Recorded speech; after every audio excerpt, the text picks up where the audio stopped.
मित्रों, अपने मन और तन को ये पृथ्वी पर टिकाए रखने के लिए 3 जरूरी चीज़ है। एक तो हवा, फ्री में मिलता है। पानी, फ्री जैसा ही मगर थोड़ा खर्च होता है। और खुराक, अगर सादा खाना खाओ तो बहुत कम खर्च है, मगर अगर आपको टेस्टी और फैंसी खाना है तो महंगा। ठीक इसी तरह कोई भी व्यक्ति को समाज में रहना है तो उसको तीन चीज़ें ज़रूरी है। एक तो रोटी, तो उसमें हवा पानी खुराक आ गया। रोटी, कपड़ा और मकान। पिक्चर था ना मित्रों। कोई भी व्यक्ति अगर 50 साल के बाद दिन में एक ही बार खाए खाना तो वो योगी जैसा हो जाता है।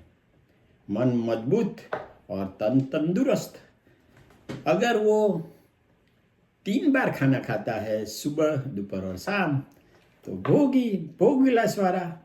और 4 बार 5 बार 6 बार बार खाता है वो रोगी।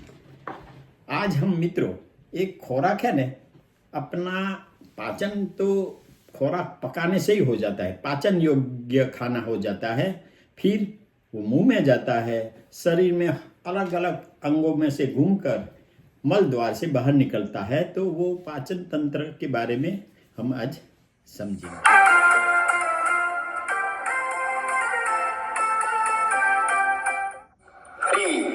Friends, please see below my video and press subscribe and bell button.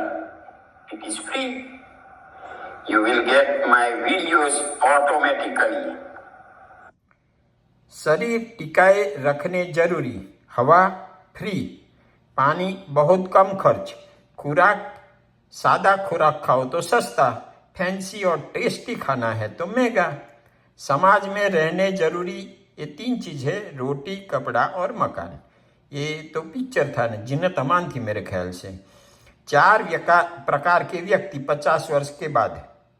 एक तो योगी बताया है, जो 24 घंटे में एक बार खाना, मन मजबूत तंदुरुस्त, एकदम सिमेट्रिकल बॉडी है, 50+ है, और एकदम मन से मौजिलू मन है ने।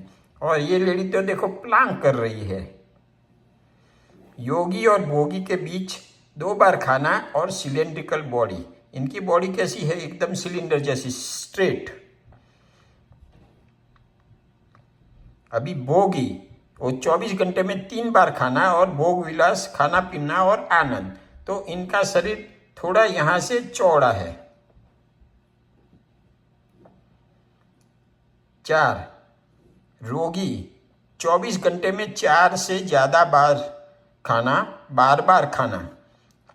मन में मंदवाड़, मन एकदम मंदवाड़ जैसा होता है और तन टूटता है ने। अभी हम खुराक की यात्रा देखेंगे। 2 बार भी खाना खाओ तो उसकी रीत समझो, फायदा ही फायदा है। दिन में 2 बार मैं खाता हूं।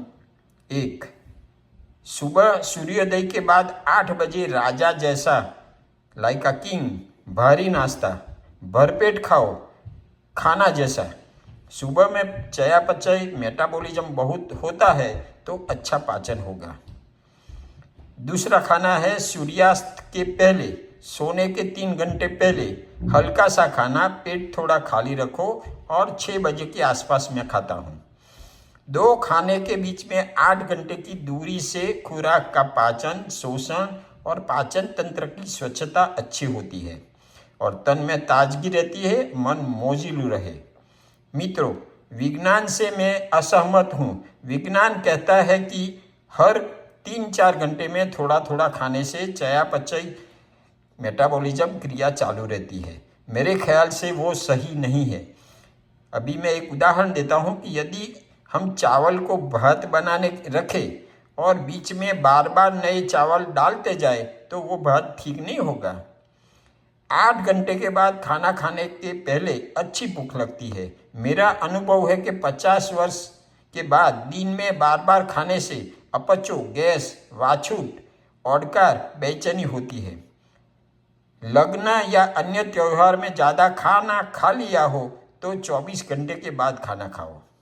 अभी अपना पाचन तंत्र है, ये अंदर के जो ऑर्गन है वो बताया है, और ये छोटे छोटे अलग अलग ऑर्गन है ने उसके बारे में बताया है। और यहाँ तो देखो एकदम कितना कॉम्प्लिकेटेड लगता है अपना पाचन तंत्र, कितनी छोटी छोटी नलियाँ है और सब ऑर्गन है।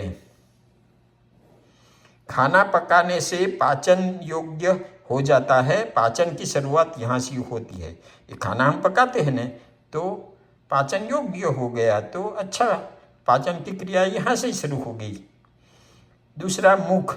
एक बड़ी चम्मच खुराक को 20 बार चबाना चाहिए। चना, सींग, काजू, बादाम, गाजर को 30 बार चबाना चाहिए। देखो ऐसा मुंह में लेके मिनिमम 20 टाइम्स, और हार्ड चीज़ है तो 30 टाइम्स। खाना चबाने से उसमें लार का मिश्रण होता है। लार के जो एंजाइम है न, 2 एंजाइम है पाचक रस, एक एमिलेज कार्बोहाइड्रेट को मिस वो स्टार्च रोटी वगैरह का में जो आता है ना, वो स्टार्च को तोड़कर शुगर में बदलता है, जिसका जल्दी पाचन होता है। लिंगुअल लाइपेज वो चर्बी को तोड़ता है न, तो चबाना बहुत ज़रूरी है। लार मिलने से खुराक सहलाई से जठर तरफ जाता है।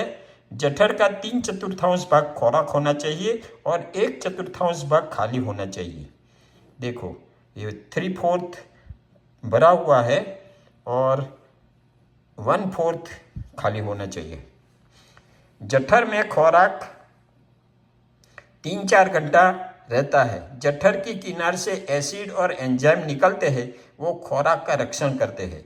जठर का हलन चलन से खुराक का पाचन होकर चाइम में रूपांतर होकर डियोडिनम जो छोटा आंत है उसके शुरुआत का भाग में प्रवेश करता है।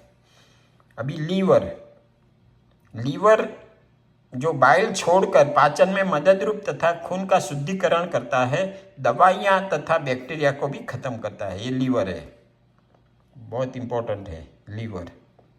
जो लोग ज़्यादा दारू पीते हैं ना तो उसको सिरोसिस ऑफ लीवर हो जाता है, वो इन्फेक्टेड और फूल जाता है। पेनक्रियाज एंजाइम के जो पेनक्रियास के जो एंजाइम है ना, वो छोटे आंत के प्रथम भाग डियोडिनम में चर्बी, प्रोटीन, स्टार्च, एसिड का पाचन होता है। ये पेनक्रियाज है, और ये पेनक्रियाज में से जाएगा डियोडिनम में अपने जो एंजाइम। इंसुलिन का स्राव खून में शुगर को काबू में रखता है पेनक्रियास से। अभी गोल ब्लैडर, तो ये छोटी सी यहाँ गोल ब्लैडर बताई है। गोल ब्लैडर बाइल का स्टोरेज करता है। जो लीवर से बाइल निकलता है वो ज़्यादा है तो वो उसका स्टोरेज गोल ब्लैडर करता है। गोल ब्लैडर को निकाल दे तो भी कुछ फर्क नहीं पड़ता, इसीलिए कभी गोल ब्लैडर निकाल देते हैं ना ऑपरेशन कर से, अगर कुछ प्रॉब्लम हो तो कुछ प्रॉब्लम नहीं होता। अभी ये डियोडिनम तो जठर से शुरू होता है, शुरुआत के 10-15 इंच लंबा है, ऐसा सी आकार है, जहाँ चर्बी, स्टार्च, प्रोटीन, एसिड का पाचन होता है। इसके बाद आता है छोटा आंत। देखो ये सब है ना, ये छोटा आंत है। पाचन क्रिया का बड़ा हिस्सा यहाँ होता है, जहाँ खुराक का ज़्यादा छोटे छोटे टुकड़े हो जाता है और पोषक तत्वों का यहाँ से शोषण हो जाता है और बाद में खून में शामिल होकर जरूरी जगह जाता है। जो हमने खाया उसमें से जो पोषण योग्य चीज़ है ना, उसका खून में जाकर जो तो जहाँ जरूरी है वो जगह चला जाता है। छोटे आंत में अच्छे बैक्टीरिया होते हैं जो एंटीबायोटिक गोलियां खाने से नाश पाते हैं। हमको कुछ तकलीफ हो गई ना, इन्फेक्शन हो गया ने, एंटीबायोटिक गोलियां खाई तो वो गोलियां की असर से वो बैक्टीरिया वगैरह तो नाश पाते हैं, मगर ये अच्छे बैक्टीरिया छोटे आंत में है ना वो भी मर जाते हैं। तो उससे लूज मोशन, डायरिया, झाड़ा हो जाता है, मगर दही खाने से बैक्टीरिया फिर जमा हो जाता है। गट फीलिंग एक कहावत जैसा है, एक मान्यता है कि जब हम बहुत प्रश्नों से घेर जाते हैं, द्विधा है, तब शांत मन से बैठना तथा नाभि और आंत पर कुछ अपना ध्यान केंद्रित करना, तो कुछ मिनटों में ही आंत से सुझाव मिलेगा। अब ये नीचे एक कहावत है, इफ़ यू हैव गट ताकत come and fight with me, तो ये भी गट की अनुरूप एक कहावत है। इसके बाद आता है यहाँ अपेंडिक्स, तो ये नॉर्मल अपेंडिक्स है और ये इन्फेक्टेड इन्फ्लेम्ड अपेंडिक्स है। अपेंडिक्स छोटी अंगुली जैसा होता है। अपेंडिक्स पैथोजन से लड़त करता है तथा गुड बैक्टीरिया को रख सकता है।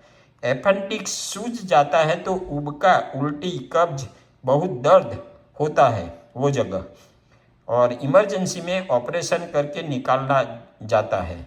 20-30 वर्ष की उम्र में ही ये तकलीफ होती है। अपेंडिक्स को निकालने से कोई तकलीफ नहीं है।